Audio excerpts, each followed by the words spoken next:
आगे बढ़ते हैं। विधानसभा चुनाव में हार के बाद सपा अध्यक्ष अखिलेश यादव को पार्टी की अंदरूनी कलह से दो चार होना पड़ रहा है, जहां पर खासतौर से पार्टी के मुस्लिम नेताओं ने अखिलेश यादव के खिलाफ मोर्चा खोल दिया है।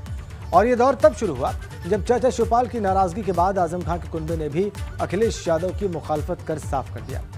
अब सपा के कद्दावर नेता आजम खां भी पार्टी से किनारा कर सकते हैं। वहीं अखिलेश यादव की आजम खां से दूरी बढ़ती दिखी तो यह मौका लपकने में AIMIM चीफ असदुद्दीन ओवैसी ने भी देर नहीं की। जेल में आजम खां को खत भेज दिया गया और इसमें सपा पर आरोपों की बारिश कर दी गई। वहीं आजम खां को AIMIM में शामिल होने का न्योता भी दिया गया है।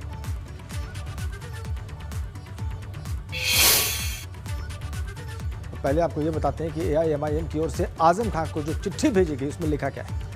इस चिट्ठी में आजम खां को AIMIM में शामिल होने का न्योता दिया गया है। 3 पन्नों की चिट्ठी में समाजवादी पार्टी पर बड़े आरोप लगाए गए। लिखा गया है कि सपा मुसलमानों की हमदर्द नहीं, सपा मुसलमानों का इस्तेमाल सिर्फ वोट बैंक की तरह करती है।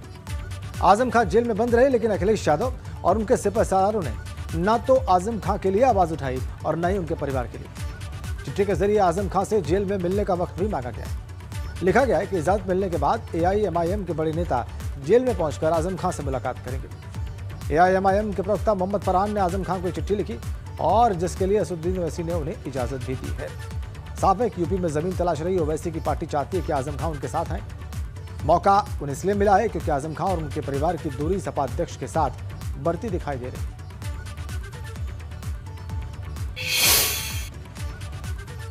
और वहीं यूपी के डिप्टी CM केशव प्रसाद मौर्य ने अखिलेश यादव पर प्रहार किया। उन्होंने कहा कि MLC चुनाव में अखिलेश को जो घाव लगे हैं उसे वो कम करने की कोशिश में उपचुनाव के परिणामों को लेकर ट्वीट कर रहे हैं।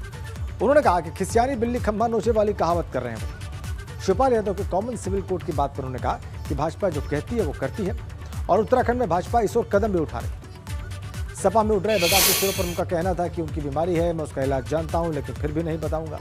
जिस पार्टी का कोई विचार नहीं, सिद्धांत नहीं, वहां ये हो रहा है और होना भी। हाल ही में हुए 2 लोकसभा सीटों और 2 विधानसभा सीटों पर जो नतीजे आए हैं उसके बाद अखिलेश यादव ने ट्वीट करके बीजेपी पर निशाना साधा है। शत्रुघ्न सिन्हा को बधाई देते हुए अखिलेश यादव ने लिखा है कि बीजेपी एक भी सीट नहीं जीत पाई। इस पर बात करने के लिए हमारे साथ उप मुख्यमंत्री केशव मौर्य।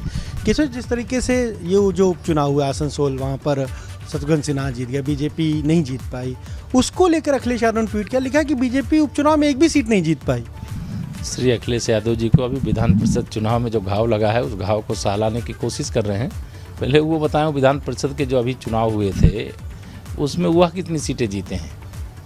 पश्चिम बंगाल की बात ना करें, वह उत्तर प्रदेश की बात करें। और उत्तर प्रदेश में जनता ने और जनता के द्वारा चुने गए जनप्रतिनिधियों को जहां वोट डालने का अधिकार होता है, उन्होंने उनको धूल चटा दिया। भाजपा को 33 सीटों पर जिता दिया। इसके बाद वो जो घाव है उस घाव को भरने की कोशिश कर रहे हैं। और पहली बार विधान परिषद में पूर्ण बहुमत में बीजेपी आने वाली। निश्चित तौर से पूर्ण बहुमत में आ चुके हैं। केवल हमारे सभी जो सदस्य हैं उनकी शपथ होना बाकी है। और अब उच्च सदन भी, जैसे विधानसभा का हमारा बहुमत है वैसे ही उच्च सदन में भी हमारा विधान परिषद में बहुमत है। वहाँ नहीं जीत पाए तो ट्वीट के जरिए हमला करके कम से कम उस, मैंने कहा ना कि खिसियानी बिल्ली खंभा नोचे। सवाल है, जैसे शिवपाल यादव ने 2 दिन पहले अंबेडकर जयंती पर कहा कि कॉमन सिविल कोड, जो बात बीजेपी कहती थी अब बात शिवपाल यादव भी वही बात कहते हैं। देखिए, मेरा ये मानना है कि भारतीय जनता पार्टी जो कहती है वो करती है। और श्री राम जन्मभूमि पर मंदिर बनाने की बात हम लोग कहते थे, आज रामलला का भव्य मंदिर बन रहा है। धारा 370 हटाने की बात हम लोगों ने कही थी, आज धारा 370 समाप्त हो गई।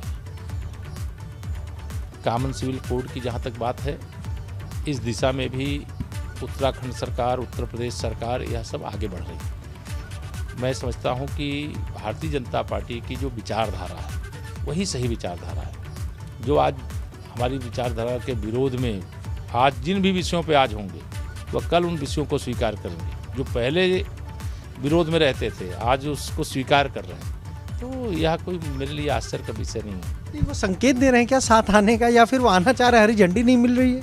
ये तो मेरा विषय अभी मैं समझता हूँ ये है नहीं। भाजपा प्रचंड बहुमत से देश में, प्रदेश विधानसभा में, लोकसभा में, विधान परिषद में, राज्यसभा में, हर जगह हम बहुमत में हैं।